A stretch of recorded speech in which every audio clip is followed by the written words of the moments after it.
heart of old Salem, where history breathes from every cobblestone and whispers cling to every shadow, stands a house forgotten by time. Its attic, a tomb of forgotten memories, holds more than just dust and cobwebs. This is where our story begins, where a single, flickering candle dares to push back the oppressive darkness. Imagine the scene. Creaky wooden floors groaning under the weight of untold stories. Towering stacks of antique furniture draped in white sheets, like silent, sleeping giants. Dust motes dance in the solitary beam of candlelight, a silent ballet in the stagnant air. And in the center of it all, a young woman, her face a mixture of fear and fascination, kneels before an old, weathered trunk. Her name is Elara. She's not a thrill-seeker, not a ghost hunter. She's just a descendant, drawn back to her ancestral home by a pull she can't explain. Her fingers, trembling slightly, trace the rusted iron latch of the trunk. It clicks open with a sound that seems to echo through the centuries. Inside, nestled amongst yellowed letters and brittle lace, lies a small, delicate porcelain locket. It's cool to the touch, and possibly clean amidst the decay. As Elara lifts the locket, the candlelight catches its surface, revealing intricate, swirling patterns. They aren't just decorative. They feel like a language, a warning. Her heart pounds a frantic rhythm against her ribs. Every instinct screams at her to leave it, to run from this place and never look back. But a deeper curiosity, a need to understand the secrets of her bloodline, holds her captive. With a deep breath that does little to calm her nerves, she finds the tiny clasp. The locket opens. It doesn't contain a portrait, no faded photograph of a long-lost ancestor. Instead, inside its two porcelain halves, strange, otherworldly symbols begin to glow with a faint, ethereal blue light. They pulse softly, like a sleeping heart. Cast in area, dancing shadows on the attic walls. The air grows cold, and a low hum vibrates through the floorboards. A sound felt more than heard. The symbols, they seem to twist and writhe, almost alive. As Elara stares, mesmerized, images flash through her mind, flickering visions of torchlit trials, frantic whispers in the dead of night, and a pact made in a moonless clearing. She's not just looking at a locket, she's looking into the past, a past that is very much alive and has been waiting for her. The candle suddenly sputters, its flame shrinking to a tiny, desperate spark. The shadows surge forward, engulfing everything. The glowing symbols on the locket intensify, their blue light now the only thing visible in the suffocating blackness. A whisper, ancient and dry as autumn leaves, slithers through the air, speaking a single word. Name. What secret was sealed within this locket? And what has Elara just unleashed in this quiet Salem attic? The lock has been broken, the seal has been opened, and the spirits of the past are now awake. And they are hungry. If you love stories that send a shiver down your spine, make sure to subscribe and hit that notification bell. We're just getting started on this journey into the shadows. Let me know in the comments what you think the symbols mean. Thanks for watching. Have you ever felt a chill run down your spine just by looking at an old object? A sense of unease, a feeling that it holds secrets, maybe even a dark history. Welcome to the world of cursed objects, where the past isn't just a memory, it's a lingering presence. Imagine a table in a dimly lit room, maybe in an old house in Salem, Massachusetts. On it sits a collection of seemingly ordinary items. A cracked mirror, its surface fractured like a broken promise. They say mirrors can capture souls, but what happens when one breaks? Does it release what's trapped inside, or does it simply shatter the soul along with the glass? Looking into its fragmented reflection, you don't just see yourself. You see 100 distorted versions, each one a little less familiar, a little more menacing. Next to it lies a broken doll, its porcelain face marred by time and neglect. One eye is missing, leaving a dark, hollow socket that seems to follow you. Its dress is tattered, its little hands frozen in a gesture that could be a wave or a warning. Dolls were made to be companions for children, but this one feels like it's been the companion to something else entirely. Something lonely and something angry. You can almost hear a faint, childlike whisper, a giggle that carries no joy, just a chilling echo from a long-gone nursery. Then there are the old letters, tied with a faded ribbon. The ink has bled into the brittle paper, the handwriting elegant but frantic. They're love letters, perhaps, or desperie. Please. Reading them feels like an invasion of privacy, like eavesdropping on a conversation from a century ago. But as you trace the words, the air grows cold. The whispers get clearer, speaking of betrayal, of a promise broken, and of a spirit that could not find rest. The emotions woven into these words are still alive, pulsating with a dark energy. And in the center of it all, a locket. It glows with a faint, otherworldly light. It's beautiful, but its beauty is a trap. You feel an overwhelming urge to open it, to see the picture hidden inside, but your instincts scream at you to stay away. This locket doesn't hold a cherished memory. It holds a curse, a tether to a soul bound to this world, its essence trapped within the cold metal. The glow isn't a sign of magic, but a beacon for the supernatural, drawing in the shadows that twist and dance unnaturally in the corners of the room. These objects aren't just inanimate things. They are vessels. They carry the imprints of intense emotions, sorrow, rage, despair. They whisper tales of their past owners, their tragic lives, and their unsettled deaths. The ethereal mist you see, swirling around them, that's not just dust in the lamplight. It's the visual manifestation of their voices, the ghostly whispers of stories that demand to be heard. What makes an object cursed? It's not magic in the way we think of it. It's human emotion, so powerful that it stains the physical world. It's the energy left behind by a traumatic event, a life cut short, a love lost. These objects become anchors, tying a spirit to our plane, unable to move on. They are silent witnesses to horror, and now they are its storytellers. So the next time you're in an antique shop or an old attic and you find an object that calls to you, be careful. You might not be the one doing the choosing. It might be choosing you, looking for its next owner, its next victim. The whispers are always there. You just have to be willing to listen. But are you brave enough to hear what they have to say? Thanks for joining me on this journey into the shadows. If you're fascinated by the supernatural and the stories that haunt our world, make sure to subscribe and hit that notification bell. Let me know in the comments which of these objects you found the creepiest. Until next time, stay curious, and maybe keep a little salt handy. The glint of gold caught my eye first, half buried in the dust and debris of the antique shop's forgotten corner. It was a locket, heart-shaped and surprisingly heavy, its surface worn smooth by time and countless hands. The shopkeeper, a man whose eyes held more history than his shelves, just shrugged when I asked about it. "Found it in a house clearance," he'd mumbled. "From that old place on Blackwood Lane." Everyone in town knew the house on Blackwood Lane. It was a local legend, a place whispered about in hushed tones, a scar on the town's landscape that never quite healed. They said it was haunted, but then they said that about a lot of old houses. I didn't believe in ghosts. Still, there was something about the locket, an inexplicable pull. I bought it for a handful of coins, feeling a strange sense of victory as I slipped it into my pocket. Back in my apartment, the afternoon sun streamed through the window, making dust motes dance in the air. I cleaned the locket with a soft cloth, revealing intricate engravings of vines and flowers nearly faded away. It clicked open with a soft, metallic sigh. Inside, there were no tiny portraits, no faded photographs of smiling faces. Both sides were empty, just polished gold staring back at me. A little disappointed, I ran my thumb over the smooth, cool surface of the interior. That's when it happened. The air in the room grew cold, impossibly cold. The sunlight seemed to dim, as if a cloud had passed over the sun, but the sky outside was perfectly clear. My breath hitched in my throat. I felt a prickling sensation on the back of my neck, the kind you get when you just know, you're being watched. I tried to close the locket, but my fingers felt numb and clumsy. My gaze was fixed on the empty space in front of me, where the air was starting to shimmer, to warp, like heat rising from asphalt. Then, slowly, figures began to resolve from the shimmering air. They were translucent, like smoke, their edges indistinct and wavering. A small child, a boy in old-fashioned clothes, appeared first, crouched in the corner of my living room. His eyes were wide with a terror that felt ancient and profound. He was hiding, pressing himself into the wall, his silent sobs shaking his small, ghostly frame. My heart hammered against my ribs, a frantic drumbeat in the sudden, oppressive silence of the room. I couldn't breathe.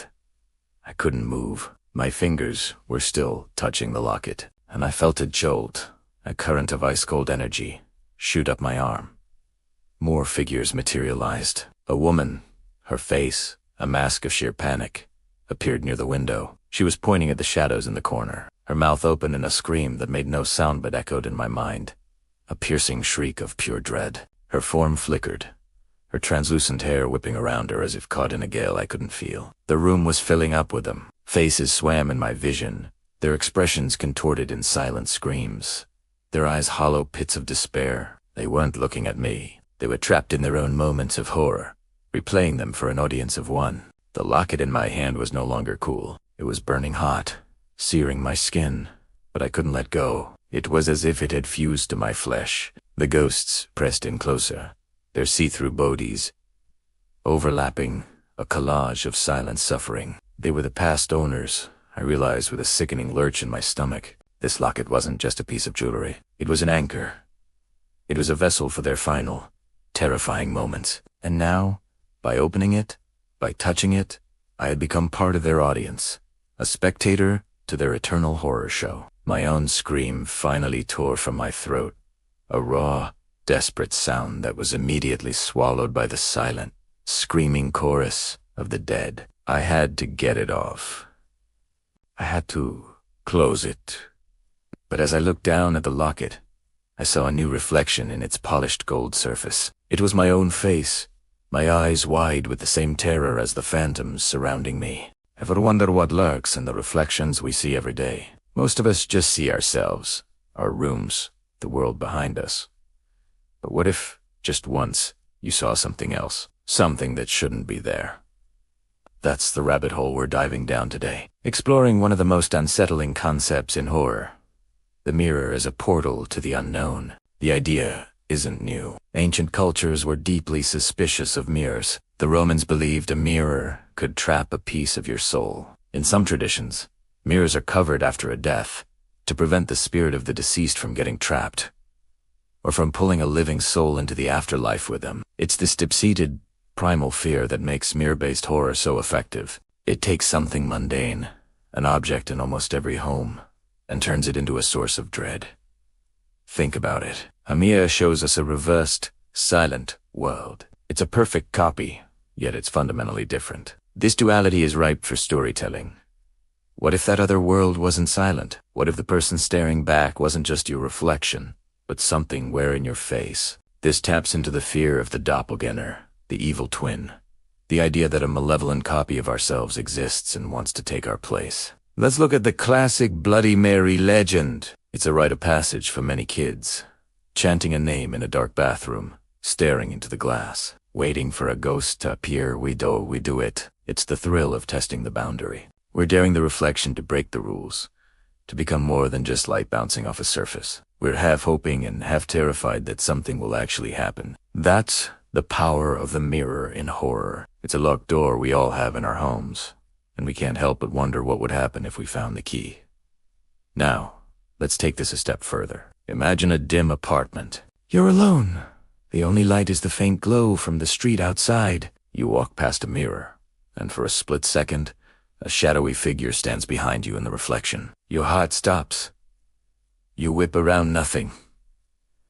There's no one there. You cautiously look back at the mirror. It's just you, your own wide, terrified eyes staring back. But the room in the reflection seems darker, colder, and in the deepest shadows of the mirrored room, you think you see something moving. Not just one figure, but several, emerging from the edges, their forms indistinct, like smoke. This is where the true terror sets in.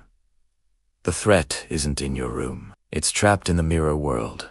Looking out, objects in your room begin to float. Not dramatically, just a book lifting an inch off the shelf, a pen rolling across a table against gravity. It's subtle, a quiet violation of reality. You stare into the mirror, and in the darkness behind your reflection, pairs of eyes begin to glow, watching you. They aren't in your room. They're in asterisk. There's asterisk. The mirror is no longer a reflection. It's a window, and you're the one on display. The tension builds not from a jump scare, but from the horrifying realization that you are being observed by entities from a place you couldn't reach, and the thin pane of glass separating you feels like it's getting thinner. This kind of atmospheric horror, the Salem haunted aesthetic, is about suspense and the unknown. It's the feeling of being haunted not by a ghost in your house, but by an entire haunted world trapped inside your mirror. What do they want? How do they get there? And most importantly, can they get out? The story is in the questions, the quiet dread that fills the space between what you see and what you know is impossible. The real horror is the moment you realize the reflections are no longer just copies. They're prisoners looking for an escape, and your world is the key. What do you think's the scariest part about haunted mirrors? Let me know your thoughts down in the comments. If you enjoyed this dive into the darkness, be sure to hit that like button and subscribe for more explorations into the things that go bump in the night. Thanks for watching. Ever feel like you're being watched even when you're completely alone?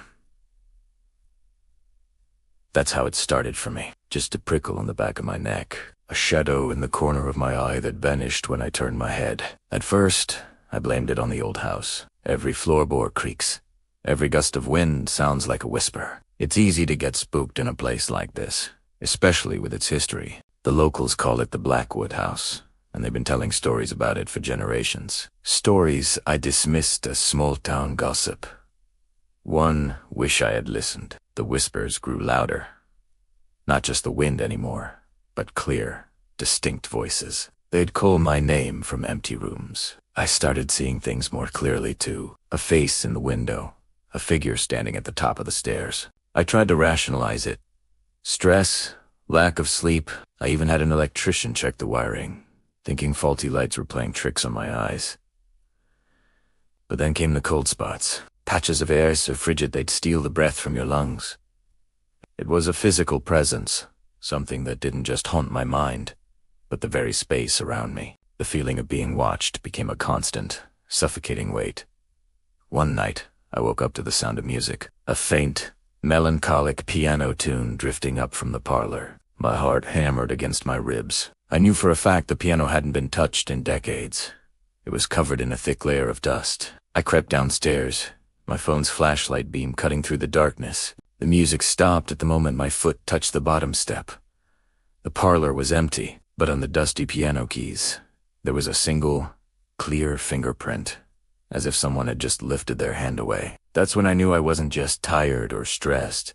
Something was in the house with me, something that wanted to be noticed, driven by a mix of terror and a strange, desperate curiosity. I started digging into the house's past, looking for answers. I spent days in the town archives, poring over brittle newspapers and faded photographs. That's where I found her story. Alara, a young woman who lived here a century ago. The town records said she vanished without a trace, but the local legends told a darker tale, a story of forbidden love, a terrible secret and a soul that never left. They said she's still here, searching for something she lost. They said she gets possessive of anyone who lives in her house. Now, I understand. I found her journal hidden beneath a loose floorboard in the attic, along with a blackened silver locket. My hands are trembling so badly I can barely hold them. As I touch these objects, the room grows cold, and the air thickens. The shadows on the walls are twisting, coalescing into shapes that look almost human. A glowing, ethereal mist is seeping from the corners of the room, and I can hear her whispering, not from the hallway, but right beside my ear. The book is levitating from my grasp, its pages flipping wildly. The locket is floating too, hanging in the air right in front of my face, pulsing with a faint, cold light. It wants to show me. It wants me to remember what happened to her. I don't think this is my house anymore. I think I've been living in her memory, and now the final scene is about to play. Thanks for watching. If you're fascinated by stories that blur the line between our world and the next, make sure to subscribe for more journeys into the unknown. Hello, and welcome back to the channel. Today, we're diving deep into a scene that has haunted my thoughts since I first read the prompt. It's a single image, a frozen moment in time, yet it tells a story more chilling than many full-length films. The prompt describes an empty apartment after a woman has disappeared. Objects are suspended mid-air. Faint, ghostly whispers are visualized as glowing mist. Shadows move in the corners. Candlelight flickers, and foggy windows add to the eerie supernatural horror. The setting: Salem, Massachusetts.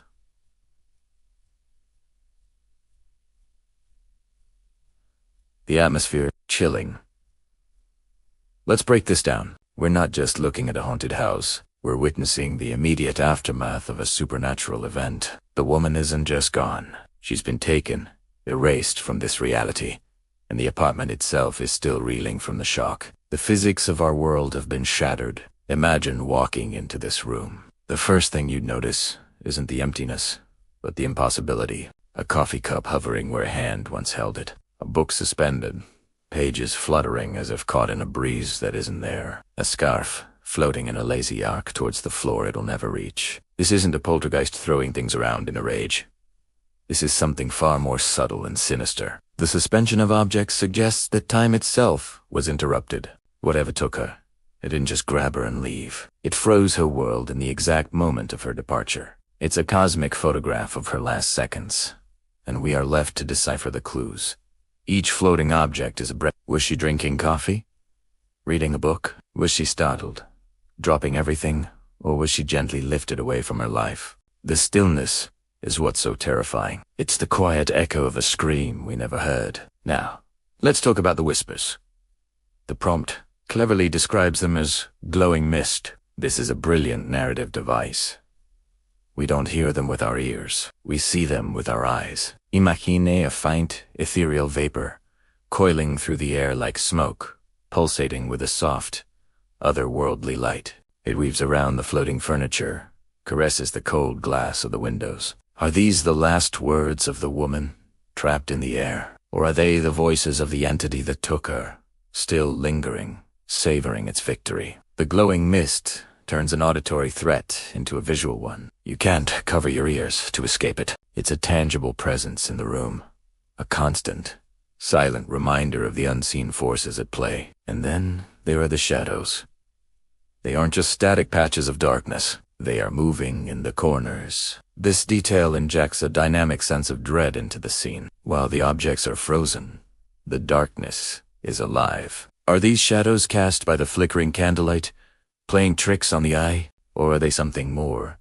A separate entity, or entities, watching from the periphery. This contrast between the static, floating objects and the fluid, moving shadows creates a profound sense of unease. It's the feeling of being watched, of knowing you are not alone. Even in a room where everything is unnaturally still, the shadows are the predators, circling the frozen prey. The setting of Salem, Massachusetts, is the final, perfect touch. It grounds this supernatural event in a place with a real, dark history.